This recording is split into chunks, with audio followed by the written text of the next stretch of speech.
Hello दोस्तों, ये कहानी शुरू होने से पहले अगर आपने हमारे चैनल को सब्सक्राइब नहीं किया है तो जल्दी से सब्सक्राइब करके बेल आइकॉन दबा दीजिए, क्योंकि हम आते हैं हर बार एक नई सुपर मज़ेदार कहानी के साथ। जब थोड़ी देर बाद सीमा तैयार नीचे उतरी तो मुंह के बल सीढ़ियों से गिरती चली गई। विराट के पहुंचने से पहले ही सीमा पूरी सीढ़ियों से गिरकर बेहोश हो चुकी थी। जबकि सीमा के सर से निकला खून देखकर विराट उसे बस अपनी बाहों में उठाते हुए बाहर की तरफ भाग गया। सीमा, आंखें खोलो, तुम्हें कुछ नहीं होगा। मैं तुम्हें अभी हॉस्पिटल ले चलता हूँ। सीमा, उठो, आंखें खोलो। विराट सीमा को अपने साथ गाड़ी में बैठाते हुए खुद ड्राइव करते उसे होश में लाने की कोशिश कर रहा था, लेकिन सीमा अपने होश पूरी तरीके से खो चुकी थी।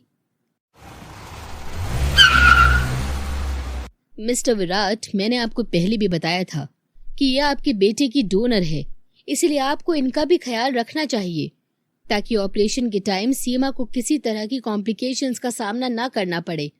मगर अब इनके सीढ़ियों से गिरने के कारण इन्हें अंदरूनी बहुत चोटें आ गई हैं। डॉक्टर, मुझे नहीं पता सीमा अचानक कैसे सीढ़ियों से गिर गई, मगर आप प्लीज इसे ठीक कर दें। जो होना था वो तो हो गया। खैर मिस्टर विराट, मैंने ये कुछ मेडिसिन लिख दी हैं। अब आप इन्हें टाइमली अपनी मिसेस को दें और ये जल्दी ही खुद को रिकवर कर लेंगी। डॉक्टर की ये कहकर वहां से जाने के बाद विराट सीमा के पास आते हुए किसी गहरी सोच में गुम हो गया। आखिर सीमा ऐसे कैसे गिर सकती है? कुछ देर बाद विराट सीमा को सहारा देकर घर लाया तो सामने ही सौम्या गोद में अंश को लिए बैठी थी, जबकि शायद निशा अपने रूम में आराम कर रही थी।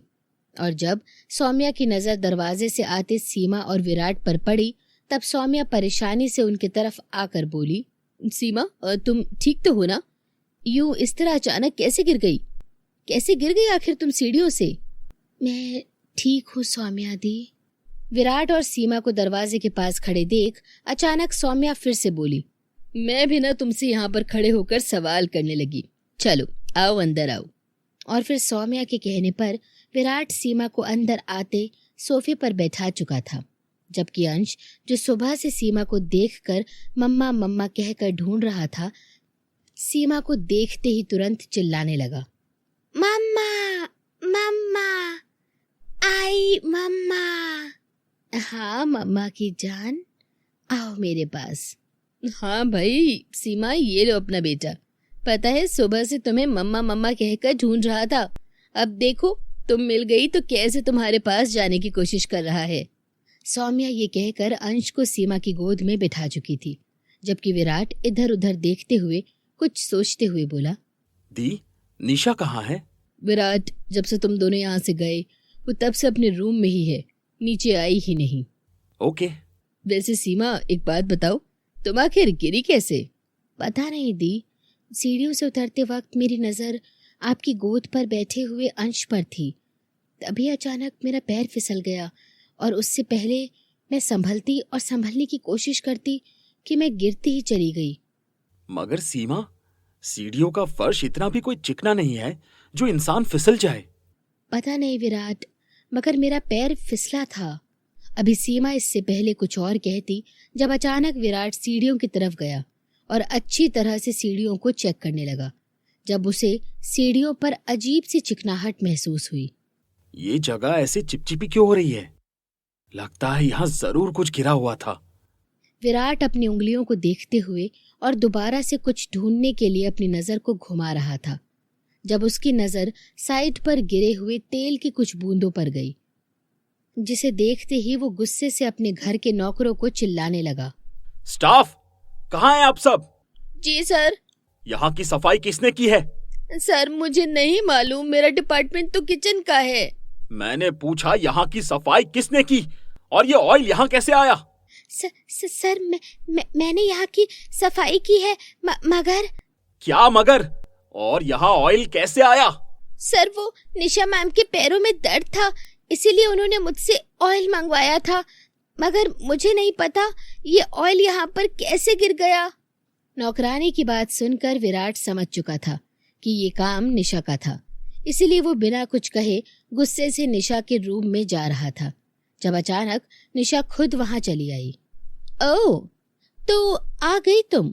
वैसे मानना पड़ेगा, बहुत ढीठ जान हो, इतनी बुरी तरीके से गिरने से भी नहीं मरी। शट अप निशा, बहुत हो गया। कल से मैं तुम्हारा ड्रामा देख रहा हूँ। और तुम्हारी हिम्मत कैसे हुई सीमा के साथ ऐसे करने की? मैंने कुछ नहीं किया। तुम मुझ पर इस तरह झूठा इल्जाम नहीं लगा सकते। और क्या सबूत है तुम्हारे पास इस बात का? तुम्ही ने इससे पैरों में मसाज करने के लिए ऑयल मांगा था ना। और रही बात सबूत की, तो अभी बताता हूँ तुम्हें। विराट ये कहकर अपने रूम से लैपटॉप लाकर उसके सामने रखते उस लैपटॉप में घर की सीसीटीवी फुटेज ऑन कर चुका था, जिसमें साफ दिखाई दे रहा था कि कैसे निशा ने सीमा को गिराने के लिए सीढ़ियों पर ऑयल गिराया और कुछ देर बाद मौका देखकर उसी नौकरानी से वहां की सफाई करवा दी। निशा, मुझे तुमसे इस घटिया हरकत की उम्मीद नहीं थी। सौम्या दी, मुझे भी आपसे इससे बड़ी घटिया हरकत की उम्मीद नहीं थी। मुझे नहीं लगा था आप मेरे हटते ही मेरे पति की शादी किसी और से करवा देंगी। क्या कहा तुमने? तुम्हारा पति? मैं तुम्हारा पति हूँ? तो देहरादून किससे मिलने जा रही थी? कौन है वो रवि त्यागी? हाँ, बताओ मुझे। विराट के इस तरह कहने पर जहां सौम्या शॉक्ड हुई थी, वहीं निशा उसकी बात सुनकर एक पल के लिए हड़बड़ाई थी, मगर कुछ ही मिनटों में खुद को नॉर्मल करते हुए बोली, विराट, तुम गलत समझ रहे हो। हाँ, मैं उस दिन गई थी, मगर रवि से मिलने नहीं, बल्कि उसके ब्रांड की ओपनिंग थी, तो मैं उसी के लिए गई थी। मेरा यकीन करो, ऐसा कुछ भी नहीं है जो तुम समझ रहे हो। और जिस सोच के तहत तुमने इस गिरी हुई 2 टके की लड़की से शादी की है। खबरदार, जो एक लफ्ज और अपनी जुबान से निकाला। मैं तुम्हारी सारी सच्चाई जान चुका हूँ कि तुम कैसे मुझे धोखा दे रही थी उस रवि के साथ मिलकर। कैसे तुम मेरी आंखों में धूल झोंक रही थी। नहीं विराट, तुम गलत समझ रहे हो। मेरे और रवि के बीच ऐसा कुछ भी नहीं है, बल्कि मैं तो तुमसे मोहब्बत करती हूँ और तभी तो तुम्हारे पास हूँ। तुम यहाँ मेरे घर में इसलिए हो क्योंकि तुम्हारा वो धोखेबाज बॉयफ्रेंड तुम्हें छोड़ चुका है। इसलिए अब तुम्हारे पास यहाँ मेरे पास रहने के अलावा कोई और ठिकाना नहीं है। नहीं विराट, तुम गलत सोच रहे हो। बल्कि मुझे इस हादसे के बाद तुम्हारे और अंश की कद्र हुई है, और इसीलिए तो अब मैं तुम्हारे साथ रहना चाहती हूँ, तुम्हें और अंश को टाइम देना चाहती हूँ। मगर तुमने इसे हमारे बीच लाकर खड़ा कर दिया है। निशा बोलते बोलते अचानक सीमा की तरफ इशारा करके बोली, तो विराट को ये देखकर और गुस्सा आने लगा, जब एक बार वो फिर से बोला, मोहब्बत? कौन सी मोहब्बत? तुम्हें मोहब्बत मुझसे नहीं, मेरी इस दौलत से है। और रही बात अंश की, तो तुम्हें कब से उसकी फिक्र होने लगी? बस बहुत हो गया। अब मैं तुम्हारी इन झूठी बातों में नहीं आने वाला। मैंने फैसला कर लिया है। मैं जल्द ही तुम्हें तलाक देकर अपनी जिंदगी से बाहर निकाल फेंकूंगा, क्योंकि अब मैं और सीमा की जान का रिस्क नहीं ले सकता। अच्छा, तो तुम मुझे तलाक दोगे और बदले में मैं तुम्हारी इस सो कॉल्ड दूसरी बीवी को छोड़ दूंगी? कभी नहीं। ये तुम्हारी भूल है विराट कि मैं इसे अपनी जगह लेने दूंगी, और वो भी इतनी आसानी से। इससे पहले ये मेरी जगह ले, तुम पर अपना हक जताए, तुम्हारी प्रॉपर्टी पर ऐश करे, मैं इसे जान से मार डालूंगी। निशा गुस्से से ये कहकर पास रखे टेबल पर फ्रूट बास्केट से चाकू निकालकर सीमा पर हमला करने के लिए उठा चुकी थी, जबकि निशा की इस हरकत को देखते विराट फौरन से उसे पकड़कर उसके हाथ से चाकू छीनने में कामयाब होते हुए निशा को दूर ढकेल चुका था। बस बहुत हुआ तुम्हारा पागलपन। तुम इतनी अंधी हो जाओगी मैंने सोचा नहीं था, लेकिन अब मैं तुम्हारी हर सच्चाई से वाकिफ हूँ, इसलिए मैं कल ही तुम्हें डिवोर्स दूंगा। चलो सीमा, तुम्हें आराम की जरूरत है। नहीं विराट, तुम ऐसा नहीं कर सकते। प्लीज ऐसा मत करो। मैं कहाँ जाऊंगी? कहीं भी जाओ, ये मसला मेरा नहीं है। विराट ये कहकर सीमा और अंश को लेकर अपने रूम में चला गया, और उन दोनों को जाता देख सौम्या भी खामोशी से अपने रूम में चली गई, जबकि निशा विराट और सीमा को एक साथ जाते देखती रह गई थी। पूरा हफ्ता कब खामोशी से गुजरा किसी को खबर ही न हुई, और उसी बीच सौम्या अपने घर चली गई, जबकि विराट और सीमा अंश के साथ बहुत खुश थे। तो दूसरी तरफ निशा, जो खामोश थी मगर अंदर ही अंदर कुछ खिचड़ी पका रही थी। और इन्हीं सब में एक शाम विराट ने अपनी कही बात सच साबित करके दिखा दी। निशा, ये रहे डिवोर्स पेपर, मैंने सिग्नेचर कर दिए हैं। अब तुम भी इन पेपर्स पर अपनी साइन कर दो। और हाँ, ये लो मेरी कुछ प्रॉपर्टीज के पेपर्स जो मैंने तुम्हारे नाम कर दिए हैं। अब से ये तुम्हारी है।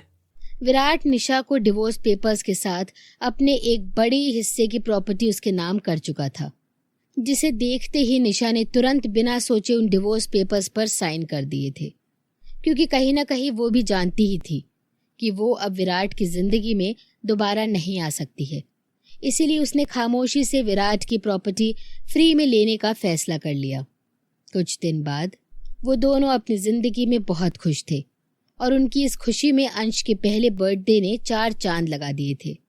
अरे वाह, मेरा बेटा तो किसी प्रिंस से कम नहीं लग रहा है। क्या मतलब? प्रिंस से कम नहीं लग रहा है विराट? हमारा बेटा प्रिंस ही है। ओके चलो अंश, अब आप मम्मा पापा के साथ मिलकर केक कट करो। Happy birthday to you, happy birthday dear Ansh, happy birthday to you.